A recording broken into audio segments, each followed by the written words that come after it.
जय शिवराय भावांनो. तर इकडे आपण कपडे शिवायला टाकले होते. मग सगळ्यात पहिल्यांदा सकाळी सकाळी इकडे कपडे न्यायला आलो, कपडे वगैरे घेऊन इकडे आलो भाऊ. इकडे म्हणलं कोण टाळा वाजत काय कळा ना भाऊ, रोडला आयला मग कळालं इकडे यांचा प्रचार चाललाय. इकडे प्रचार वगैरे चालू होता. मग बघा इकडे आपण पिझ्झा बेस बनवली होती बऱ्याच दिवसातून. पिझ्झा बेस वगैरे पॅक केले आणि इकडे डायरेक्ट काउंटर फुल विषय करून ठेवला ना भाऊ. इकडे काउंटर फुलचा विषय राहू दे, इकडे आन्सर बाईची पेंट्री स्टाईल बघा सगळ्यात पहिल्यांदा भाऊ. दादा कोंडकेच्यावर भाऊ मोकार मटकी माणूस आन्सर बाई एक. त्याला त्याच्या प्रोटीनची आठवण करून देत होतो, पण त्याला काही कळाना भाऊ, त्याचं चाललं होतं काम. प्रोटीनला विसरला होता सध्या. लॉलीपॉप भी खाना बंद कर दिया क्या यार, बॉडी बहुत कम हो गया, तबीयत खराब का था ना क्या 10 दिन बुखार लगा था। क्या विमल सूखते जा भैया मर जाए। नहीं तुकने का मग काही इकडे संध्याकाळी ना आपले फॅन्स लोक आले होते पॅटीस खायला. त्यांनी पॅटीस वगैरे खाल्ले. इकडे भाऊ याचं केक बनवायचं काम चाललं होतं.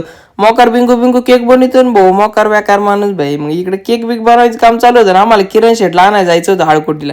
मग काय भाऊ सचिन शेट आणि आम्ही निघालो. तर आम्ही किरण